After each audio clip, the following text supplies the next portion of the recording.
day and age, electricity has become one of the basic necessities of our livelihood. With increasing focus on ensuring electricity for all and talk of reforms in the power distribution sector, the proposed amendments to the Electricity Bill 2014 has been in the limelight. Taking this into perspective, the need for amendments to the existing bill and its impending changes was the focus of the workshop on Electricity Amendment Bill 2014, organized by IPPAI, held in Mumbai recently. The opening address was delivered by Harry Dhaul, DG of IPPAI. Electricity Act 2003 had some very interesting provisions which somehow never got implemented. And I'm going to sort of talk about them in my presentation. And I'm going to start off with the issues that we have. And these issues are actually, if you notice, are broader than just the Electricity Act 2003. Fact of the matter remains that private sector companies were invited under a PPP relationship to invest money in infrastructure, including tolls. And for some reason, a 20-year, 25-year contract has been short-circuited, and people are now talking about reducing the life of that contract and cancelling it if possible, or perhaps reneging on it in some cases. Now, why is this happening? So the mindset is that the private sector is taking the public for a ride. So if you notice the change in environment between 2003 and 2014 is, in a sense, the mindset of people is on this public good versus private profit. And so regulation seems to be creeping back into the sector. And this is coming in through the Act, this is coming in through conduct of governments, this is coming in through public opinion, etc., etc. And nobody in the private sector or any of them actually is in a position to defend their, shall we say, position and justify their position to the people at large for some strange reason, I don't know why. And perhaps Mr. Maru can throw some light on it as to why doesn't the private sector take a very strong view and perhaps mobilize public opinion to counter this kind of populistic sentiment. Free power, free water, free this, free that. The point is, everybody knows there's nothing free. Someone has to pay somewhere along the line at some point in time. Suhas T, Director Legacy Services, gave an overview on Electricity Amendment Bill 2014. Very quickly, I think in terms of renewables, see, of course, there's not too much of time in terms of saying that we can kind of analyze the legal provisions in terms of actually interpretative issues. But I've kind of picked up a couple of issues and I want to delve a bit into it. You know, Renewable Energy Services Company has been defined under the new bill, but where it is used, I didn't find where the definition has been used. We've look at the recent statements that are coming out, and these are primarily from various PIB releases that have come up. On February 17th, Mr. Arun Jaitley said that 266,000 megawatt commitments on green energy. I don't know what that commitment means, but they've said it's commitment. On February 17, they said that this expo, which was there, the Reinvest 15, showcased India's manufacturing capabilities and technologies in solar, wind, biomass, being used to provide an idea to the foreign investors about potential areas of investment in renewable energy. Now you're saying that you have manufacturing capabilities as well as technologies in these areas, but you're saying from the investor perspective, you want them to come here. How much amount of money has really gone in R&D for green technologies is a question that we need to ask ourselves. Some of the kind of problems that people are saying would get solved because of the Electricity Amendment Bill. And if you look at carriage and content world over, I think there are 3 or 4 examples. I haven't really picked up UK here, but UK also has a mode in which it does the content and carriage thing. New Zealand experience is suggesting they really created a market administration, which is like they created a database of connection points. And that connection point database was very critical in ensuring that you have supply licenses or you have, let's say, carriage and content kind of completely distinguished there. They also said that consumer switching fund, which is the portability that we talked of. Let's look at telecom. I think in terms of telecom licenses, the portability, it took almost about 8 years for us to get onto the portability, and today you have these numbers which are portable based on whatever is the best tariff that consumer suits, it can create. The portability and consumer switching is going to be essential if you're talking in terms of distinguishing content and carriage. I think one of the most crucial aspects is going to be metering. If the metering across the energy sector is not rightly done, is not 100%, the content and carriage division cannot really work. Following this, Sushil Maru, MD and CEO, SR Power, threw light on the proposed amendments to the Electricity Act. The major change that we have talked about the carries and content in the Electricity Act. Now what is happening, in my opinion, the Electricity Act, the electricity reforms we started since 1995, first the generation, then the transmission we started something, then the Electricity Act came in, then the power exchanges came in, then the Regulatory Commission came in. And we have seen that the reforms in the generation sector has added a lot of capacities in India. Reforms in transmission sector which started but stopped somewhere midway. Reforms in distribution sector that started but because of political reasons stopped midway. And because of the stoppage of reforms in the transmission and the distribution sector, generation sector suffered a lot despite the full-blown reforms, despite a lot of capacities coming up. We have seen that the capacities are available, but the power is really not reaching to the people whenever they need it because of the bottlenecks created in the transmission sector and the distribution sector. Now, coming to the distribution sector, the carries and content is extremely important for this purpose because it's a politically sensitive subject. And that's why some reforms started with the privatization of distribution companies started initially, where we have seen the Bombay, Delhi, Ahmedabad, Surat, and some of the other cities became private for distribution. But then again it stopped, and then the franchisee arrangement was experimented. That also did not take us long. The carries and content modification in the Electricity Act, from that perspective, is extremely important because it will bring in the needed reforms, though there are a lot of confusions right now how to implement it, but it will bring in the needed reforms in the distribution sector. This will also probably make the open access easier because today the distribution companies also have a vested interest in not allowing consumers to buy power from whatever source they want to buy. So they create a lot of problems, technical problems or otherwise other kind of hindrances they create, and then open access, though it is there in the Electricity Act, but it's not available because like we have, as a generator, we have faced this problem quite often, that when we want to sell power within the state to a consumer directly, the open access problem created by the distribution companies has really made it very, very difficult to sell power openly in the market. And the same applies to the buyer also. Whenever they want to buy power, cross-subsidy charges are levied arbitrarily, and open access problems are created, line restrictions are imposed, so it causes a lot of problem. But I feel that when the carries and content changes are brought in, they are implemented, this open access problem will be taken care of. And this will also have an advantage that if the consumer wants to buy power and distribution companies are not giving it because of many reasons, they can always change the supplier. As with the new change that will be possible, it will be possible that the consumers who want to pay higher charge for power, they will be able to get power from a different supplier.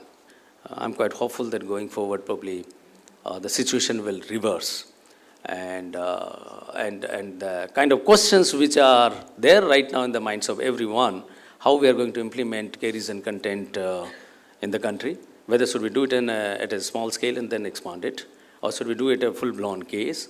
And there are a number of issues raised. We have to find out answers, and we have to go on.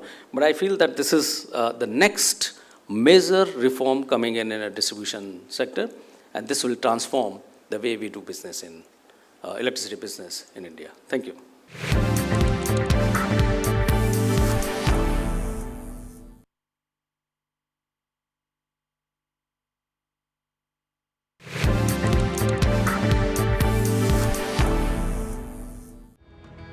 Pramod Deo, former chairman, CERC, focused on the issues and challenges of the Electricity Act. This brainwave has come that now if we amend this Electricity Act 2003, then everything will be fine. And that's why I said I'm really surprised that how can private sector go on investing so much when they don't know whom they are going to sell this electricity. Because if they had to sell it to, again the state entities, distribution companies, you may call them distribution companies, supply companies, whatever, because first important thing is that the state government own all these. So it's only 16% of the electricity is in the private sector, and that is for historical reason. It has nothing to do with privatization.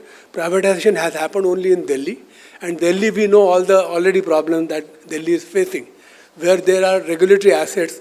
According to the regulator, the regulatory assets there are 12,000 crores. If you ask the distribution companies, they say no, there are 20,000 crores. So now if we have got that situation, how are we going to address this? So I think all these amendments really revolve around this basic issue. And in the Niti Aayog, there is a provision to have a regional. And I think the Prime Minister needs to sit in all this and discuss this thing. So that's why I've said that I'm going to talk only from the political economy. Otherwise, one can go on, it's like all the technicians who sit there and go on refining. But refining what? The model is not going to work. The simple model is that is the politically what will be acceptable. And you have to convince Chief Minister that this is something which is very necessary in your own interest. You can do that. So then we can move forward. Balwan Joshi, MD, IDAM Infra Advisory, spoke about the challenges in the implementation of separation of carriage and content. I think one thing is very clear from the amendments, that the amendment at least intend to have one wires licensee everywhere, so one distribution licensee. How the Act would do or deal with the existing multiple distribution licenses wherever they are, like in the case of Mumbai, in the case of Jharkhand, and there is, I think, one more place where the multiple distribution licenses have been issued.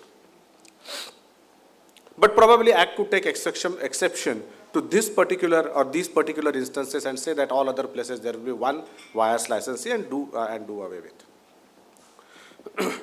So the issue comes up, where competition? In supply business? And if supply business, how the competition would be created? So let's keep aside now the issue of the wires business and let's concentrate on the supply business. It says that there would be an intermediary company who would own the PPAs. And then there would be a supply company, and then there would be subsequent supply licenses. First of all, I am not able to understand why exactly we are creating such a structure. The Act certainly doesn't clarify that. The existing provisions, because the amendment to the Act has been done in a piecemeal manner, in the sense someone thought about the separation of carriage and content, and whatever changes are required to be done has been done. It has not been done in a very holistic manner wherein you have envisaged what's going to be the new industry structure and then drafted the suitable amendments for that, because we have never seen anywhere what is going to be the new industry structure. Also very important, and again there is a confusion in the proposed amendments, is that who would be the interface to the consumer. At some places it gives impression that the wires licensee would be responsible for the connectivity and the supply licensee would be responsible for the supply. And in my opinion, I think this is duplication. We should not harass the consumer because we want to bring in competition. The responsibility for the consumer interaction should squarely rest on the supply licensee. Sakya Chaudhary, partner HSA, advocates, focused on the independence and role of state in the ambit of amended Act. Now, as far as the role of the state is concerned, electricity actually is speaking strictly on a legal platform. Electricity falls in as entry number 38 of the concurrent lists in the 7th schedule of the Constitution. So, to the extent that, I feel that there might be a few ideological differences between what has been sought to be achieved through the amendment bill and how the states would look at their interest. And there's every possibility that, some of the states might actually take the decision to bring about certain amendments after this bill, or if the bill becomes an act. At the transmission level, I think this distinction has been achieved quite efficiently, and it has been to a great extent, some of the state utilities which were earlier transmission licensees have been now barred under the 2003 Act from carrying out trading in electricity. So basically to diverge the interest, financial interest in terms of carriage and content. The same is sought to be now achieved under the new amendment.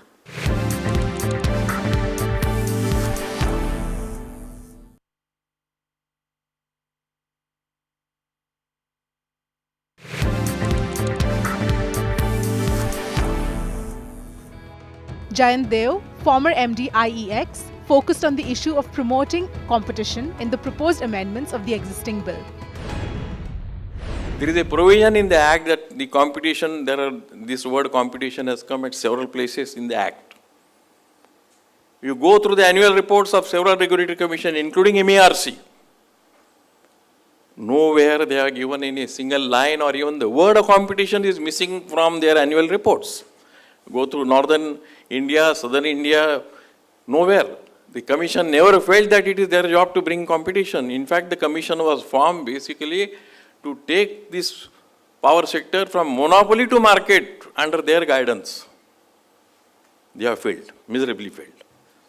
And not only they have failed, there is a provision in the Act in order to have competition, the economic treatise says, in order to have competition and the market, you cannot have administered or regulated prices. And this is what we have seen in case of diesel and petrol. Now, this Act was also knowing that, and this Act under Section 86(1)(a) proviso said, when we give choice of supplier, particularly to this 1 megawatt and above consumers within 5 years' time, then their tariff will not be determined by the Regulatory Commission. They will only determine the wheeling charges and cross-subsidy surcharge, if any. Our regulators continue to draw the tariff for all the consumers, including 1 megawatt. They are flouting the law.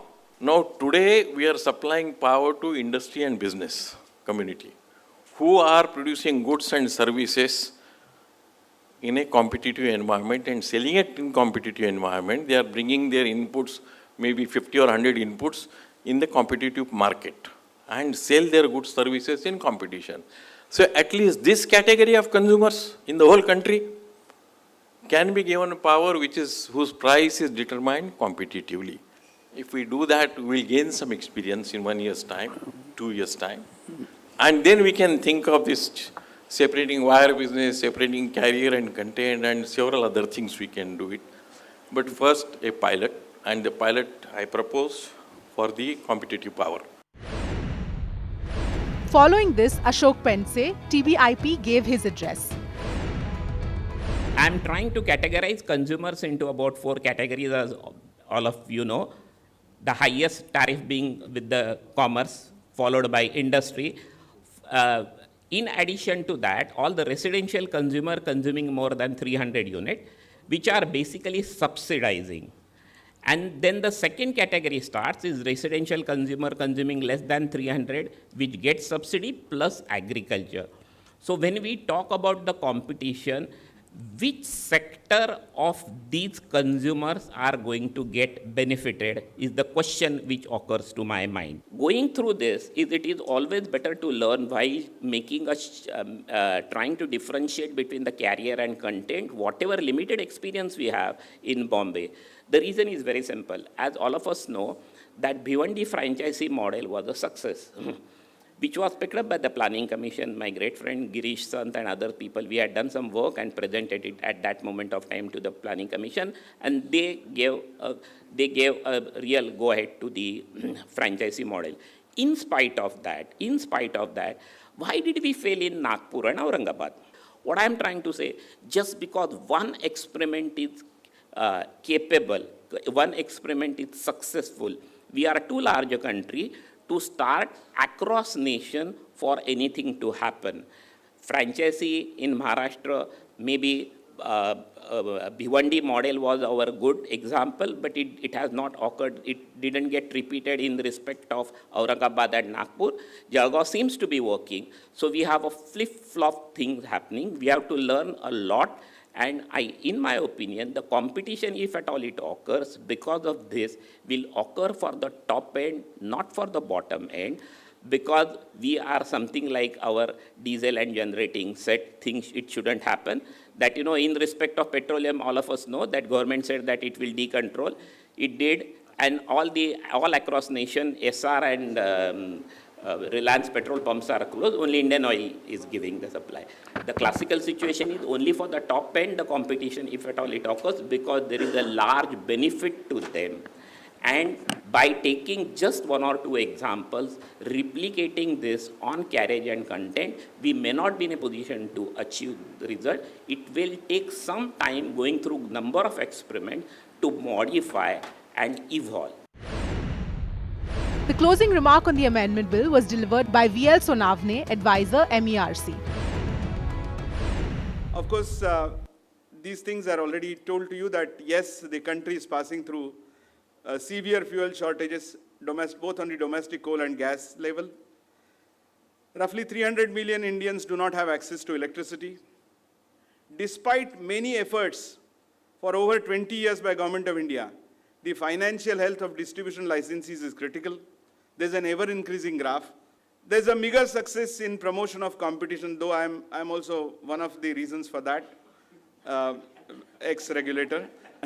Open access, parallel distribution licensee. The transfer scheme is a difficult task. A roadmap has to be difficult, a definite roadmap has to be given. Tariff order, 90 days, I feel presently 120 days are needed. Franchisee operation, good that predecessor has already talked about it. Franchisee operation needs to be explicitly covered. It is not explicitly covered because of that there are some issues. Selection of member, more transparency needed. Tenure, according to me, needs to be 5 years. Instead of FOR committee, ATE may review ERC. And similar to RPO, for RE power, specific targets for energy efficiency and demand side management as energy efficiency obligations needs to be given. So I think I have that hope that yes, if we work together, if we positively work together, then we'll go to the state of wellness.